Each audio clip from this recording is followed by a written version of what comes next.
What is up, my friends? We are back with another episode of the Anfield Agenda podcast. Delighted to be joined by Mr. Chris Stonage and Mr. Connor Crosby, who we're now going to call Chris a co-host. Is that what we're going to call Connor these days now that he's stepping up? Yeah, I think so. Especially after he did the watch along and impressed so readily. He's sort of like the Federico Chiesa of Anfield Agenda. Really doesn't get his opportunities from the big boss, I would say. So yeah, it's good to see Conor Chiesa get involved.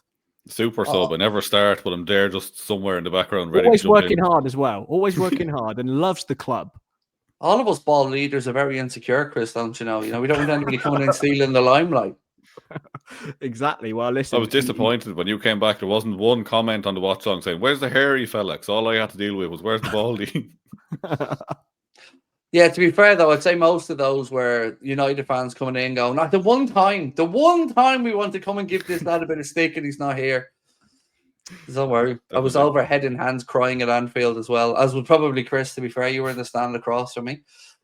You touched on it, Chris, and I might as well kick off with this one. Standard Chartered September Player of the Month has been awarded to not Conor Chiesa, but Federico Chiesa. And I guess just want to get your thoughts on that one, Chris. Yeah, I think there's several ways you could interpret this. One is that everyone who voted, I'm pretty sure it's a public vote, said it's basically is suggesting what we've all been suggesting, is that Chiesa deserves more minutes, and I think that's sort of a good visual representation of it.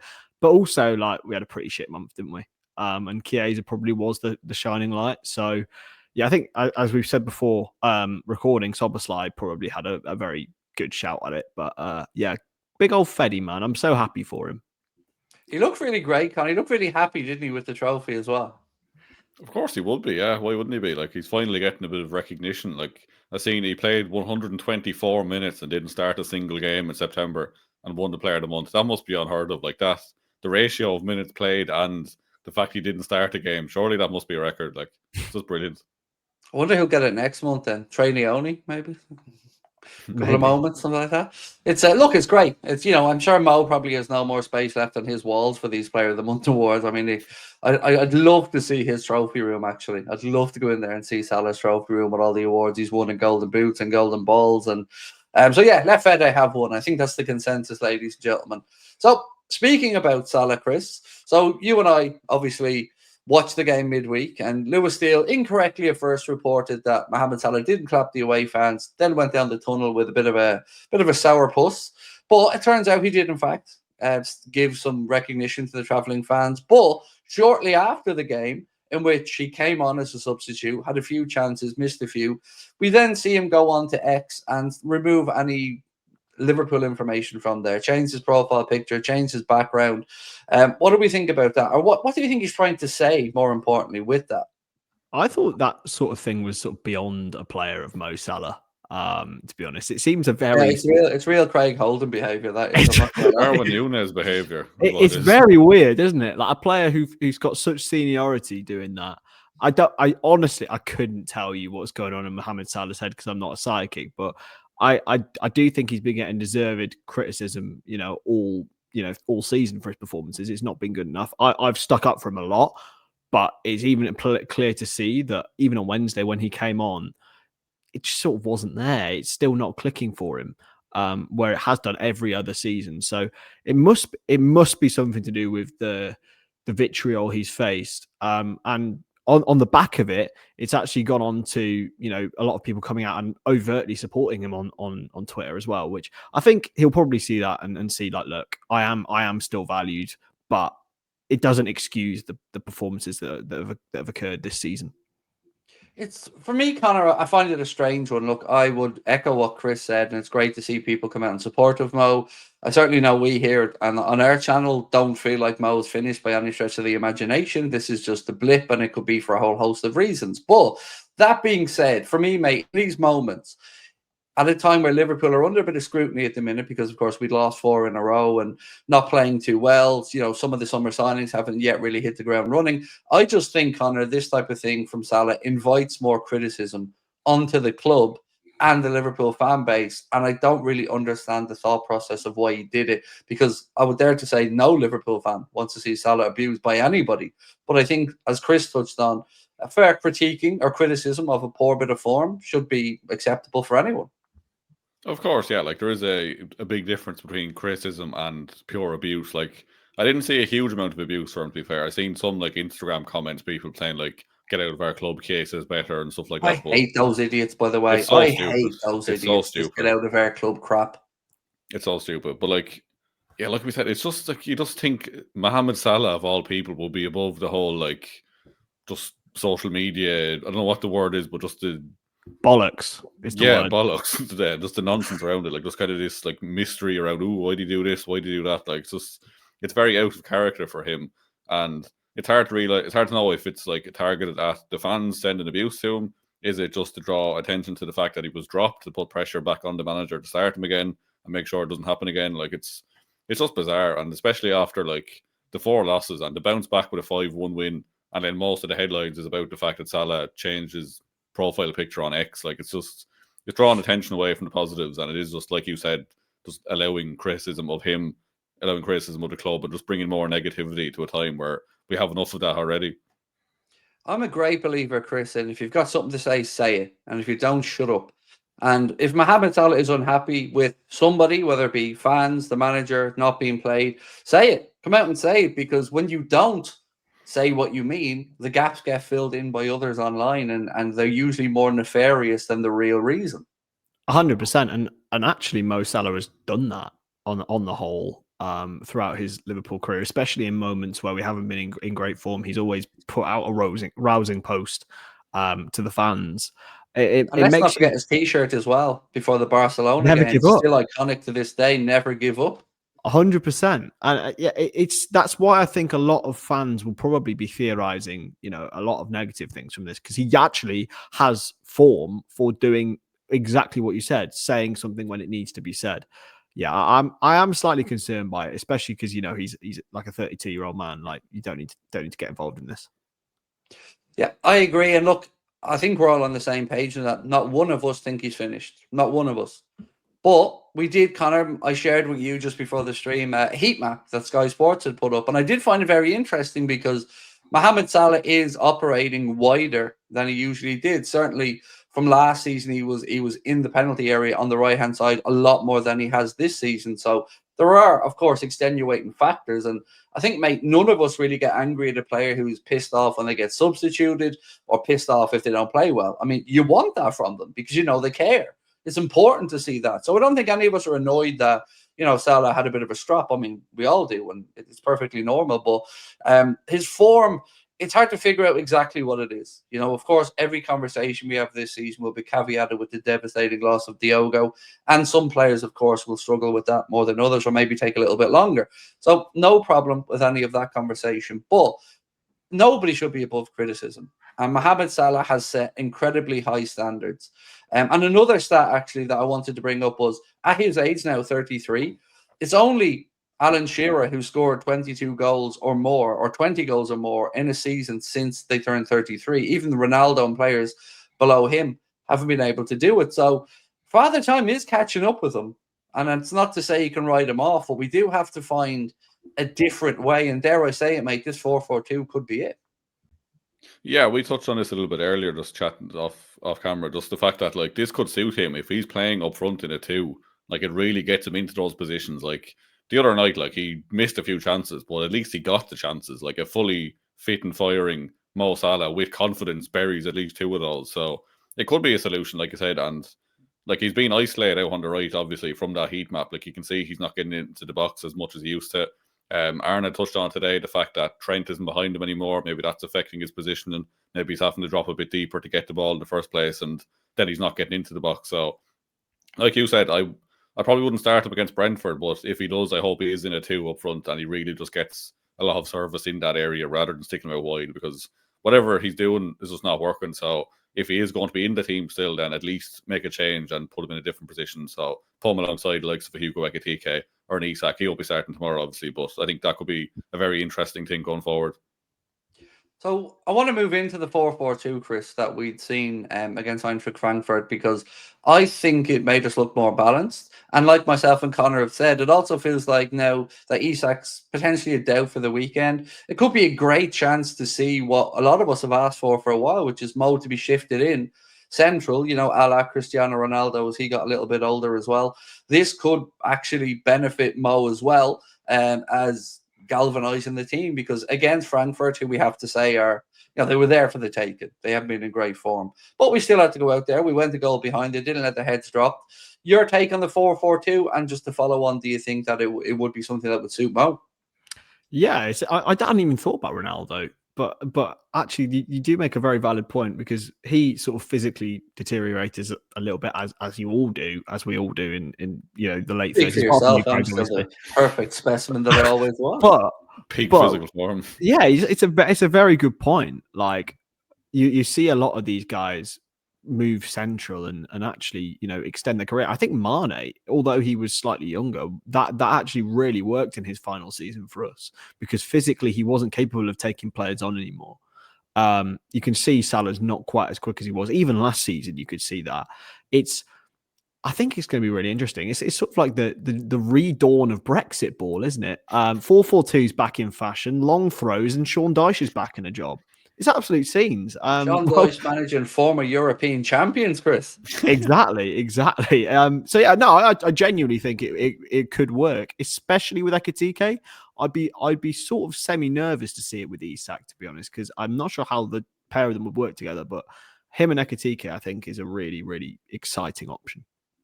So one thing that I don't say concerns me, Conor, but one thing that stands out to me if we do play the 4-4-2 is who normally would play the right side of that 4-4-2. We've seen Wirtz do it against Frankfurt, but I think we'd all say that's probably not the position that we all expected Florian Wirtz to play.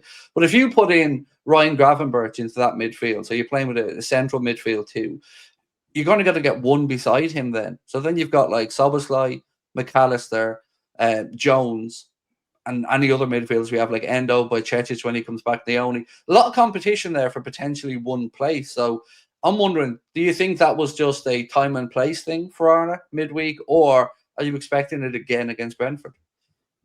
I'd imagine we'll see it again. Like, I don't know why he would radically change the system, get a 5-1 win, and then go back to what wasn't working. Like, surely common sense would say he sticks with that. And it is an interesting thing in the midfield, but like, is that any different too if Wirtz isn't the number 10? Like, those players are still just fighting for those two same positions in the midfield anyway. So it's hard to know whether that will make a huge difference. But even like you said about Wirtz being out on the right, like, he did pick up central positions a lot. So it's not like he's been completely played out of position. Like, it's just his starting position, which is what he struggled with. Like, the fact that he's almost too central. Like, he didn't, like at Leverkusen, you see his touch maps and stuff, he kind of gets the ball on left and drifts in, creating the space for himself. So it's kind of just the opposite on the other side.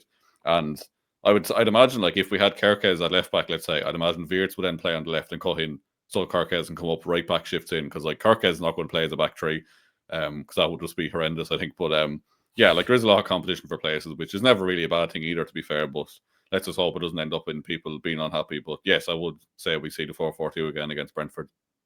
One thing, Chris, that stood out to me when I watched the 4-4-2, and then Connor sent me up a graphic that backed up what I was seeing, was we were letting one fullback go forward, and it was the right-hand side. So you almost seen Andy Robertson then drop in to become a back three when we were in attack. I wonder if we bring, you know, Kerkez back in, do we see that reverse maybe? And is there a chance that Joe Gomez goes to the right side of fullback and then becomes the back three? But just your thoughts on that almost halfway house there of Arne allowing one fullback to become so advanced, and then the other one slips back in to give us a bit more solidity of the back three.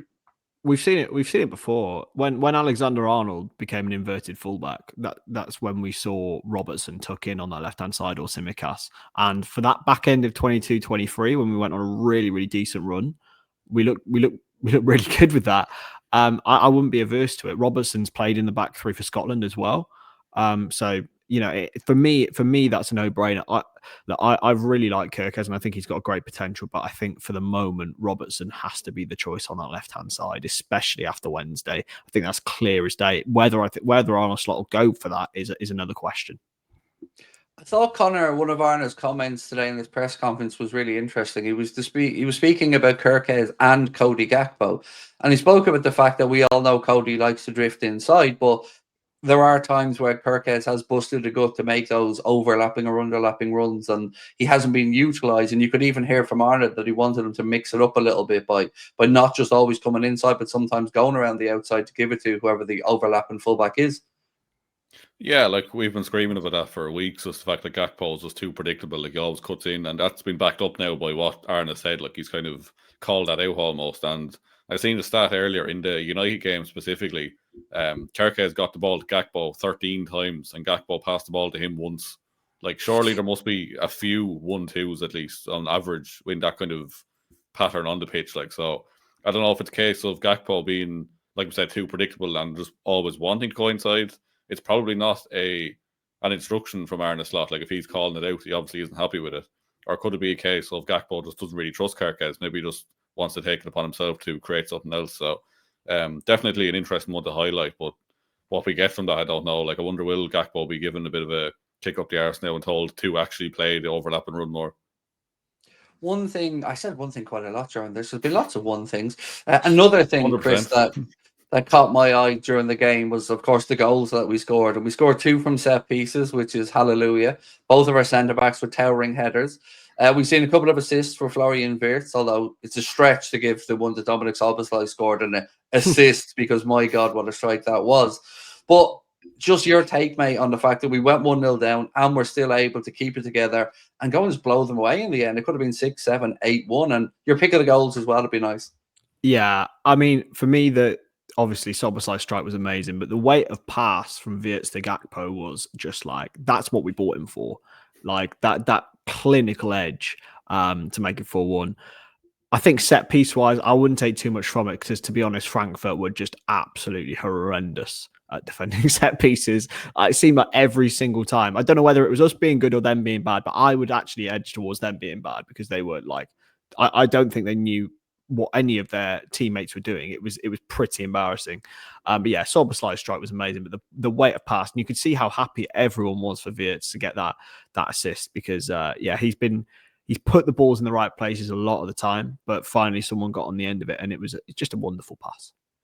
You actually mentioned that to me, Conor, about not just the weight of the pass from Wirtz, but the area he put it into, because a yard further back and it's getting cut out, a yard further forward and Gakpo probably doesn't get on the end of it. It was just absolutely pinpoint. Yeah, it's one of them ones, like, at a glance it looks easy, but you know how hard that is. Like, if that's me at 5-a-side, I'm absolutely just messing that up and we're not getting a goal. It's just, yeah, the way of the pass, like Chris said, and just the direction and just, I don't know, like, probably over-egging fairly. Like, it was a good assist, but it wasn't like, you know what I mean? Like, it's good to see him getting assists, and the second one in particular, again, like, can you count that as an assist? Even Arne talked about that as well, like the build-up for the goal against Man United, he was more involved, so, like, assist is a weird one on paper, but when you see like the weighted pass like that, is perfect. Like exactly that is what we brought him in for. So good to see him actually getting a few assists and getting just a bit more confidence as well. Like he's looking better every week. So one of the transfer links that we've seen this week, Chris, is Antoine Semenyo of Bournemouth. I've been thinking quite a lot about this. One, of course, whether I think he's the right signing, but more importantly, where he would provide most competition for. So Conor mentioned about Cody Gakpo maybe needing a bit of a kick up the backside or a bit of competition. Of course, on the other side, you know, we've had Mohamed Salah not really at his very best. So if we were to dip our toes into the market in January to make a move for Antoine Semenyo, in your mind, would he be the long-term Mohamed Salah replacement, or do you think maybe this is a pathway because Rio isn't fully ready to come into the first team yet? Or could it be a mixture of both? I actually don't think we are going to directly replace Mo Salah. I think we already have indirectly with Isak, with Wirtz, and with Ekitike. Adding a player like Semenyo, honestly, man, he just has a completely different skill set to any of our players. He is so direct. Like, I'm talking when Mane arrived from Southampton, like, I think he's actually a level above that. He is so fast, really good finisher as well. Very strong, everything. He's got everything physically, which I don't think any of our players have. I think he provides competition across the whole front three. I actually think he could play up front in that. If we were to play a 4-4-2, I actually think he could play up front as well. He is incredible, man. I wish we'd gone after him in the summer. He's so good. Well, apparently it was a close conversation, Connor. There was some chatter from the journalist that Liverpool did weigh up the option of making a summer move for Antoine Semenyo, but initially didn't want to block the pathway through for Rio Ngamoa. So that's why I was asking Chris, if we were to go for Semenyo, what would the likelihood of his position be? Would it be competition for Gakpo? Would it be maybe, to fill in for Mohamed Salah, or is it a mixture of both? I'd say a mixture of both. Like, even going back to Arne Slot's love of that PSG team, he wants these versatile attackers. So another player like Semenyo can play off both sides would be his dream. Like, he can put pressure on Gakpo, he can replace Salah if he's not playing well. I have a bad feeling that he is the Chiesa replacement. Because I think if we'd sold Chiesa in the summer, I think we would have went big for a winger, which probably would have been Semenyo at the time. But when it became evident he wasn't leaving, they didn't want to sign someone else to go ahead of Ngamoha. So bad feeling that is what we're looking at, which is, it's sad because Chiesa, he's been brilliant, but I just can't see a future at the club for him. I think we will probably sell him at first chance because Arne Slot just doesn't fancy him. So I'd imagine if Semenyo comes in, it'll probably be one, a long-term replacement for Salah possibly, but two, just short-term replacement for Chiesa in the meantime if we get rid of him. And price-wise, Chris, so we know that I think there's a release clause in his contract, but usually they don't become valid until the following season minimum. But 75 odd million pound, maybe 80 million pound has been the numbers mentioned. I think he came from Bristol City, if my memory's right. Don't remember the fee that Bournemouth paid for him, but say again? I think it was about 10 million, I'm pretty sure. Oh, wow. So what do we think on the 75 to potentially 80 million pound price tag there then? It's the going rate, isn't it, now? And I genuinely think he's worth it. He's still young. He's homegrown, which I know it's a boring thing to talk about, but we need homegrown players, especially because we've got such a multinational squad and we need to fill out quotas. Another AFCON loss, though. Another AFCON loss, which is a pain. But I remember he used to play for Newport County. And I went to university in Cardiff and I covered a few of their games when he was there. And I never really saw it. So clearly I know absolutely nothing about football because he is ridiculous. I think 80 million, actually, you could be looking at maybe 100 million if you have another season on. He's incredible. I think you're looking at Mane at Southampton levels, as I said earlier. For yourself, Connor, 75, 80 million pounds. Do you think that would be the right signing, or do you think maybe the likes of a Nico Williams or somebody else out there could be prized away and would be a better fit?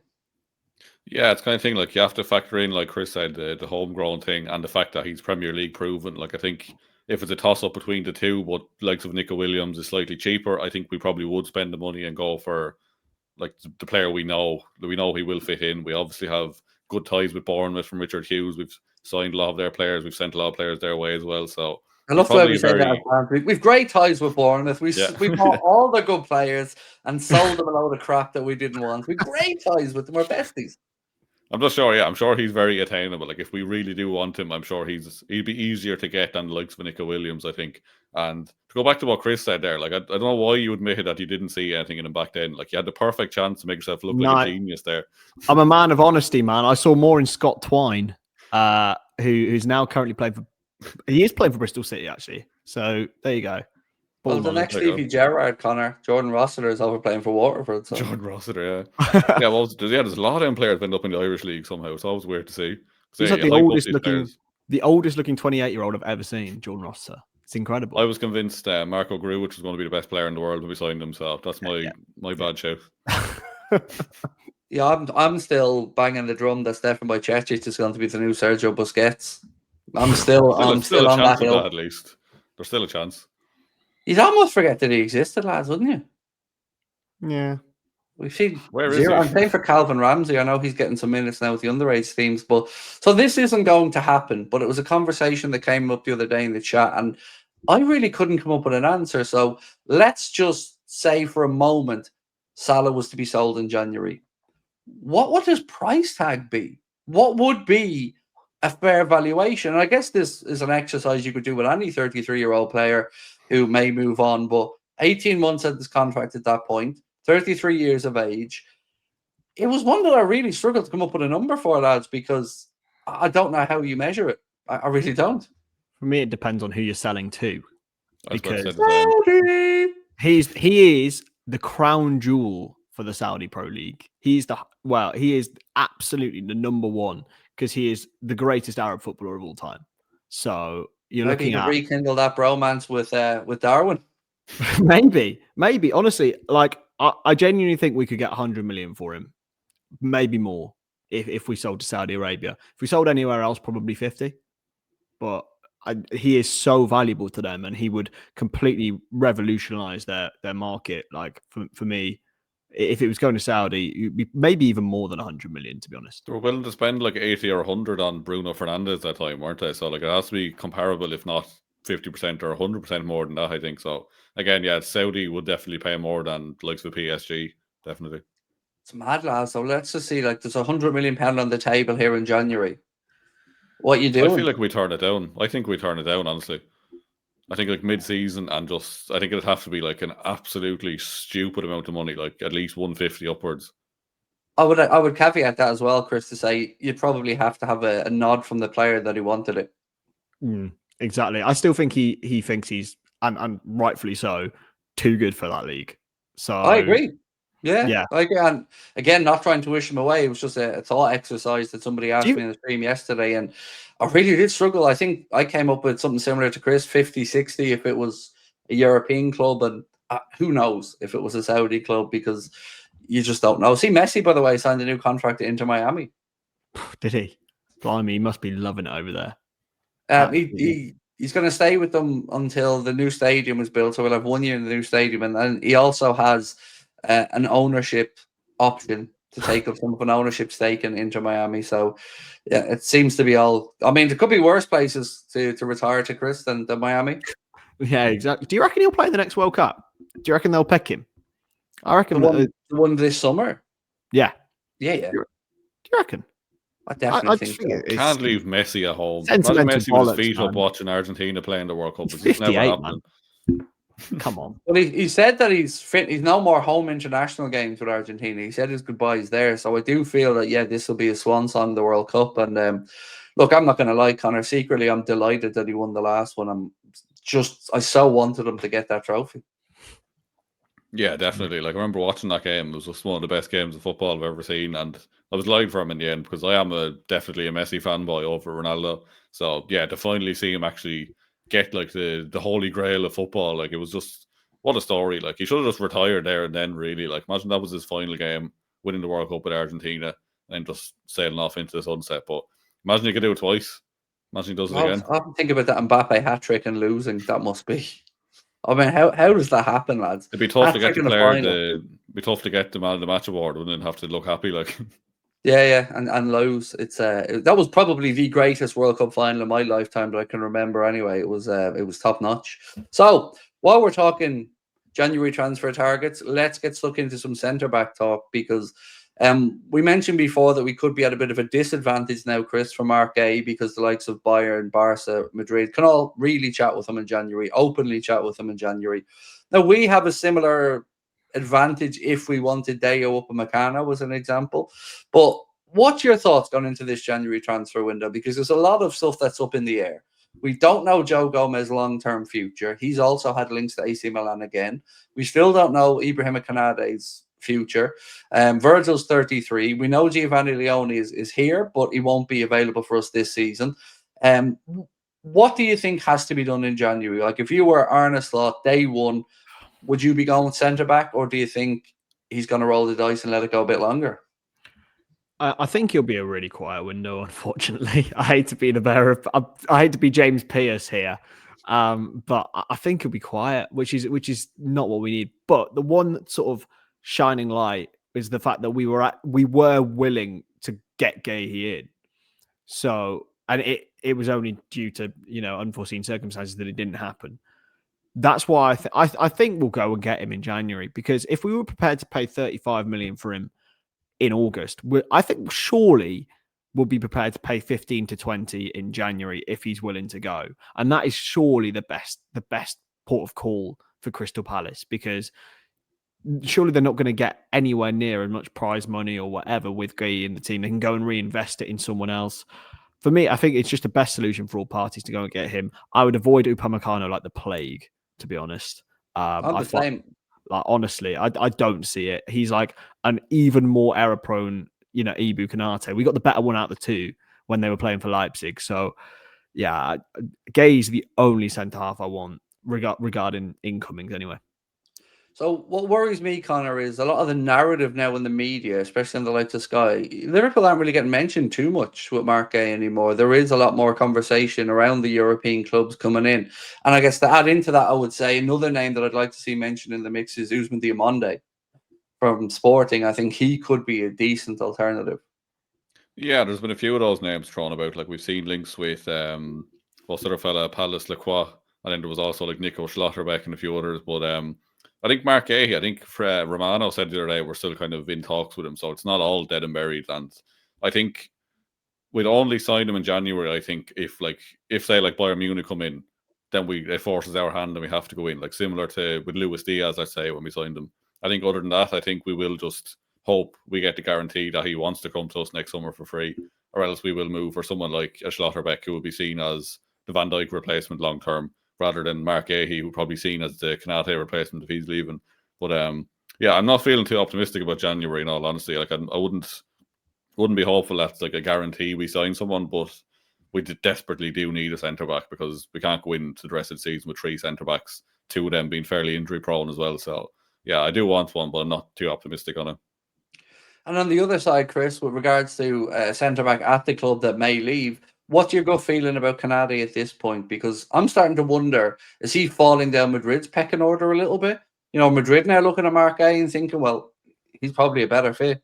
He's probably a better player. We could probably get him for a similar situation. And, if that happens, then what are Konate's options? That what he would view as maybe even an upgrade from Liverpool? Because apart from PSG, I can't really think of any. Exactly. And even like that, is that an upgrade, or is that just because that's his local team? Exactly. It's such a weird one, isn't it? Like, there hasn't seemed to be anything come out about Konate for like the last sort of month and a half. Honestly, if it's a flat 50-50 for me, like I'd happily, if he wanted to sign a new contract and he accepts the offer that have clearly been put on the table, great. I'm okay with that. If he leaves, it's sort of like, I don't really care. I don't know. Like, if we go and sign Mark Gay, then for me, that's an upgrade. So I honestly, I'm actually completely indifferent about it.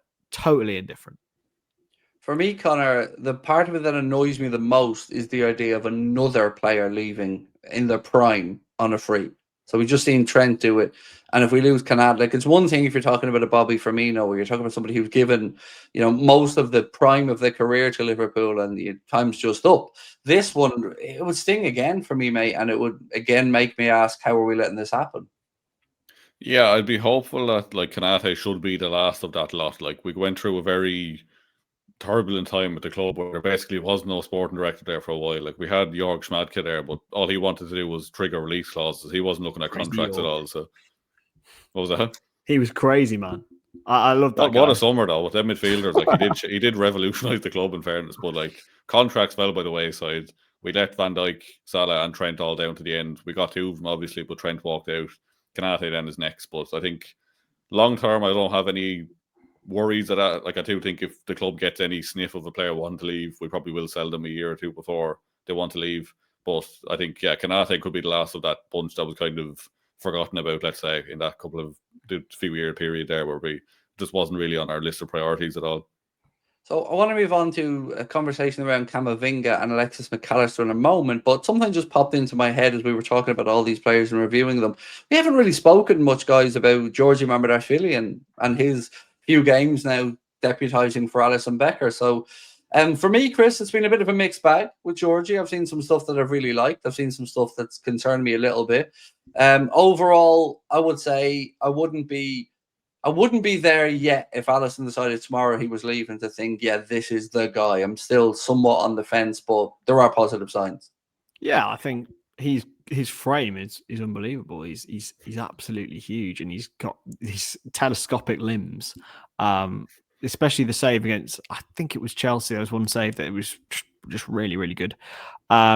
Distribution wise, it's obviously, I think it's becoming less and less of a priority now, with the fact that players can actually play out from, for example, from like goal kicks, centre backs can play out and things like that. As long as he can get the ball away from the goal, if he's good at saving the ball, it's just going to come back in vogue, really. I'm confident with him. I'm not happy with him on his right foot though. It's bad. Like, just please plaster him on his left, please. Right, I give you an option now: keep Georgie or bring back Kelleher. Which one are you doing? Keep Georgie. Conor, your take on Mr. Mamardashvili so far?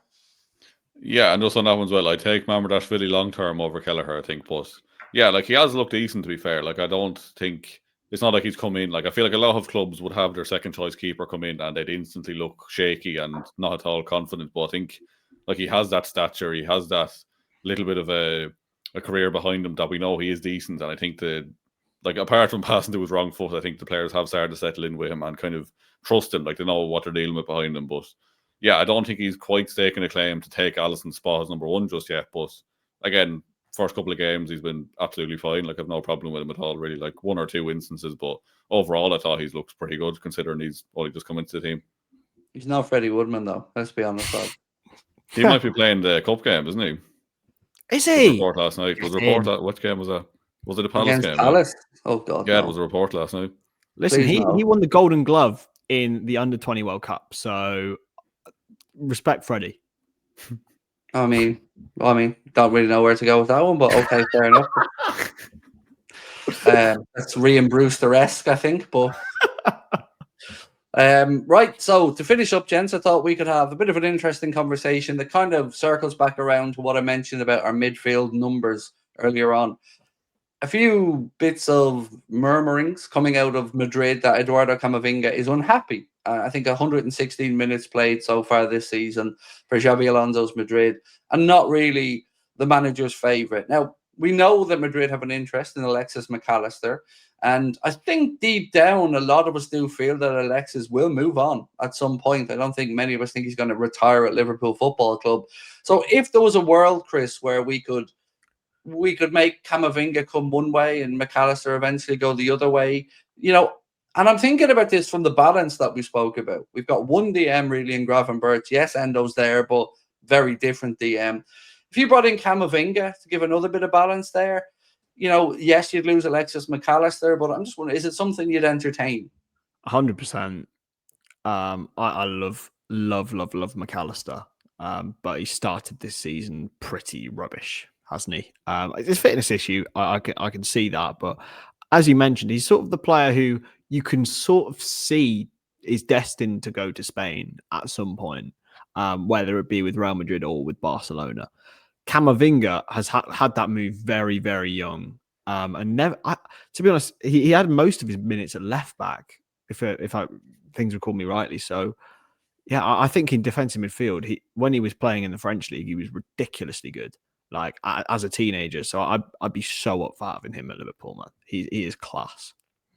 For me, Conor, the moment that I really was won around by Camavinga was when he played against Ireland with France. I remember just watching that game and thinking he's just bossing. Like, it's not too hard to boss our midfield, to be fair, but I remember just thinking, yeah, that is the business. So for me, I'm a huge Alexis McAllister fan, but balance-wise for the squad, if it was a case of, a smart move, one in, one out, maybe the budgetary constraints are allayed a little bit if there are any. It's not something that would break my heart to see, because I think deep down, like I said, I've always thought Alexis will eventually move to La Liga at some point, and if it was to get Camavinga into our side, I wouldn't be against it.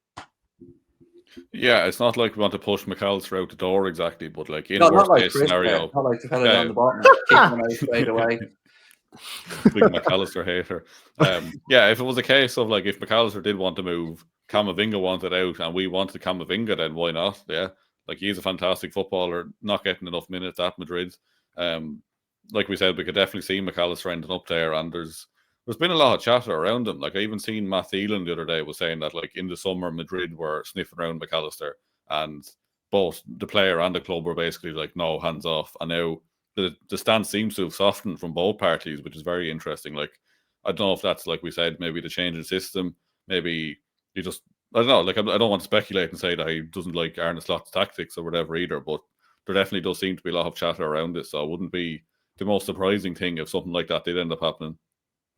Give me a valuation on both, please, Chris. What would you say Camavinga's worth, and what would you say Alexis McAllister's worth? Taking into account we probably don't know Camavinga's contract situation off the top of our heads. I look it up quickly here. I'll have a look, but if in terms of valuation to Madrid, 60, like maybe. He's valid at June 2029, so we're a little bit away.